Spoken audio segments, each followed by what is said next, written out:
ثم جعلناك على شريعة من الأمر فاتبعها ولا تتبع أهواء الذين لا يعلمون. Kemudian kata beliau rahimahullah, an Habib bin Abi Thabit, dari Habib bin Abi Thabit.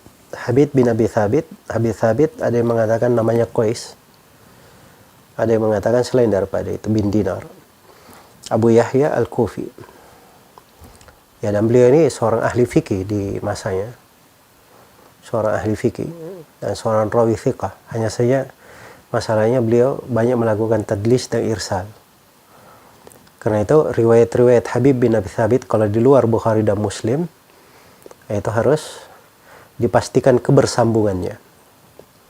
Harus dipastikan kebersambungannya. Dan di sini dia pakai kata an di dalam riwayat ini, tidak pakai kata haddatsana. Karena itu menjadi masalah di riwayat ini. Nabi Abdullah Maula Abdullah bin Amr, dari Abu Abdullah Maula Abdullah bin Amr radhiyallahu anhuma. Abu Abdullah ini seorang yang dulunya mungkin dia budak Abdullah bin Amr, kemudian dibebaskan. Ya, dia bebaskan. Dan tidak diketahui siapa dia. Tidak diketahui. Tidak ada yang menyebutkan tentang orangnya. Dan tidak diketahui ada yang meriwayatkan darinya kecuali Habib bin Abi Thabit saja. Ya, memang ini di hukum riwayat disebut dengan majhul al-ain.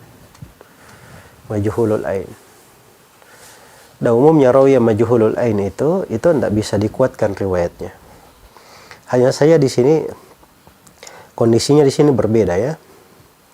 Karena Abu Abdullah Maula Abdullah bin Amr ini dia meriwayatkan dari Abdullah bin Amr sendiri, tuannya yang membebaskannya.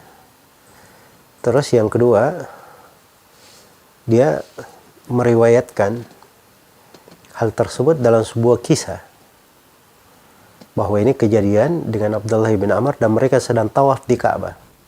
Nah, itu kan kisah, biasanya kalau dia dalam sebuah kisah yang dia hadiri, itu rata-rata orang hafal, dia mengerti biasanya. Iya, dia mengerti. Makanya ada sebagian riwayat dari Aisyah, yang meriwayatkan dari Aisyah itu seorang perempuan, tidak begitu dikenal.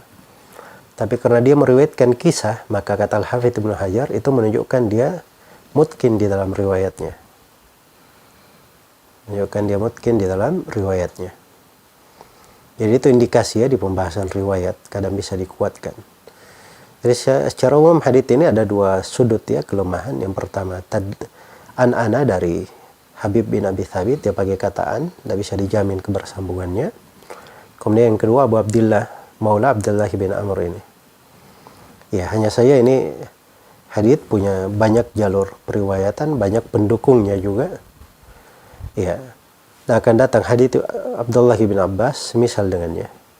Jadi hadits ini kalau tidak dihasankan, maka dia bisa hasan li ghairihi.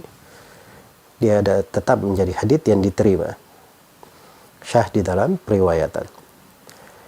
Kata beliau, haddatsana Abdullah bin Amr, yaitu Abdullah bin Amr ibn al-As radhiyallahu anhuma, dari sahabat Rasulullah sallallahu alaihi wasallam yang mulia. Ya. Dan beliau ini dikenal dari ahli ibadah di kalangan para sahabat. Dikenal dari ahli ibadah di kalangan para sahabat, yang sangat banyak berpuasa, banyak membaca Al-Quran.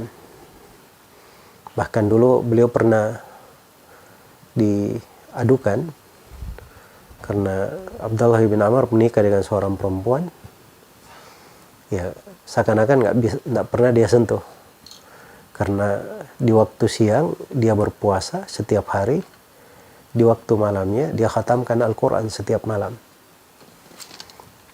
Maka dikeluhkan hal itu kepada Nabi Shallallahu Alaihi Wasallam, dan kisahnya dimaklumi di dalam riwayat Bukhari dan Muslim. Dan sahabat yang mulia ini tetap berpuasa beliau hingga akhir hayat beliau, terus menerus setiap hari, walaupun itu bukan hal yang afdal ya, karena yang afdalnya itu tidak ada yang lebih utama dari puasa Daud, sehari berpuasa dan sehari berbuka.